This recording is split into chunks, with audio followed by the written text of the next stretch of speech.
Bwana mwanamichezo, mambo ni moto kwenye mitandao ya kijamii. Mambo ni fire ile mbaya baada ya Young Africans leo kupoteza mchezo wa ligi ya mabingwa barani Afrika katika hatua ya pili ya awali, mchezo wao dhidi ya Silver Strikers, na tumeona matokeo ya leo yamekuwa so mazuri kwa Young Africans kutokana pia na malengo ambayo wamejiwekea msimu huu 2025-26 ni kucheza hatua ya makundi. Lakini kwa hiki ambacho kimetokea, tumeona wamefanya maamuzi magumu na wameweza kumtimua kocha wao mkuu Romain Folz.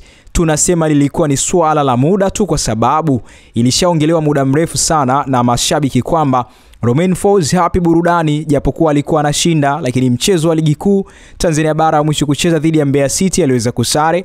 Maneno yakawa mengi sana. Leo mchezo wa ligi ya mabingwa barani Afrika amefungwa dhidi ya Silver Strikers, na huko wakiwa nchini Malawi wametoa taarifa kwa umma in case kama ilikuwa imekupita, ikisema kwamba uongozi wa Young Africans Sports Club unapenda kuutaarifu umma kuwa umevunja mkataba wa kocha mkuu wa kikosi cha kwanza Romain Folz. Uongozi wa Young Africans unamshukuru kocha Romain Folz kwa mchango wake ndani ya klabu yetu na unamtakia kila la kheri katika majukumu yake yanayofuata. Katika kipindi hiki kikosi chetu kitakuwa chini ya kocha msaidizi Patrick Mabedi, huku mchakato wa kutafuta kocha mkuu ukiwa unaendelea, na imetolewa na idara ya habari na mawasiliano Young Africans Sports Club.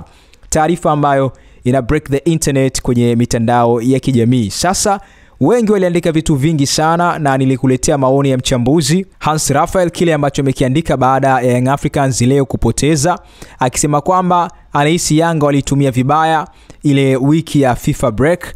Anadhani walitakiwa kutafuta kocha mkuu mwenye uwezo wa vision na kuiongoza timu yao. Anasema kwamba hii timu ina kikosi kizuri sana, pound for pound. Yanga wana timu bora sana, ila mpira ni mchezo wa details. Kama huna kocha wa maana, hata wachezaji wako wazuri utaanza kuwakataa. Kitu ambacho amekiandika na kumposti Romain Folz katika posti ya kwanza leo mapema sana, akimkataa Romain Folz. Lakini posti nyingine alisema kwamba mpira ni mchezo wa wazi, Yanga ilikuwa kubwa kuliko huyu jamaa, akimaanisha Romain Folz ni ngumu sana kujifunzia kwenye timu yenye pressure, akimaanisha kwa upande wa Romain Folz amejifunza Young Africans. Kwa hiyo kwake ilikuwa ni kubwa sana Young Africans, tofauti na yeye vile ambavyo alivyo uwezo wake, akimaanisha pia uzoefu wake kiujumla. Lakini baada ya kufukuzwa pia Romain Folz, Hans ana maandiko mengi akisema kwamba miongoni mwa wachezaji ambao watanufaika na ujio wa kocha mpya anaitwa Musa Balakonte. Chini ya Folz maisha yake yalikuwa magumu sana, akimaanisha hivyo Hans Raphael. Kwa nini anasema ni miongoni mwa wachezaji ambao watanufaika na ujio wa kocha mpya? Kwa sababu tayari Hans Raphael tunamtambua, yeye ni mwandishi wa habari, mchambuzi ambaye amekuwa akitoa habari za tetesi za soka, wachezaji, sajili mbalimbali, na hapa sasa anatuinform tetesi kuhusu kocha ambaye yupo katika rada za Young Africans, akisema kwamba breaking news, miongoni mwa majina ambayo yanajadiliwa na Yanga ili kuchukua mikoba ya Romain Folz ni kocha Mreno anaitwa Joao Paulo Mota Maria. Yanga wako tayari kuvunja mkataba wake huko Oman na kumleta Jangwani. Kwa habari zaidi kaa karibu na usajili na Hans Raphael, akituambia kwamba huyo ni kocha ambaye yupo katika rada za Young Africans kuja kuchukua mikoba ya Romain Folz. Kocha Mreno anaitwa Joao Paulo Mota Maria akija kuchukua mikoba ya Romain Folz pale Young Africans. Kama shabiki wa Young Africans, hii habari kwako unaipokeaje baada ya kuondoka Romain Folz? Na tukiona hivi sasa timu akikaimu kocha msaidizi ambaye ametambulishwa hata wiki moja iliyopita, anaitwa Patrick Mabedi kutokea pale Malawi. Leo ikiwa kibarua chake cha kwanza, akishuhudia wakichapwa goli 1-0, kocha mkuu akiwa Romain Folz, na Romain Folz anaondoka na muacha Patrick Mabedi ambapo yupo katika kuiangalia Young Africans hivi sasa.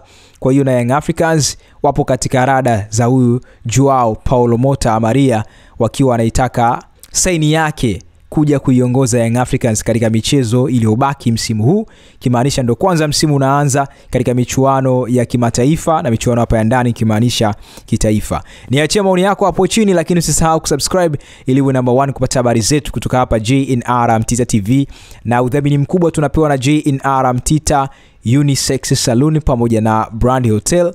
Endelea kuwa nasi kwa ajili ya kuweza kupata updates za kisoka. Ni kweli hoteli nyingi umeshafika na umeshapata huduma zao, lakini nikuulize, je, umeshawahi kufurahia na kuenjoy kwa kupata huduma nzuri na bora zaidi kutoka Brand Hotel?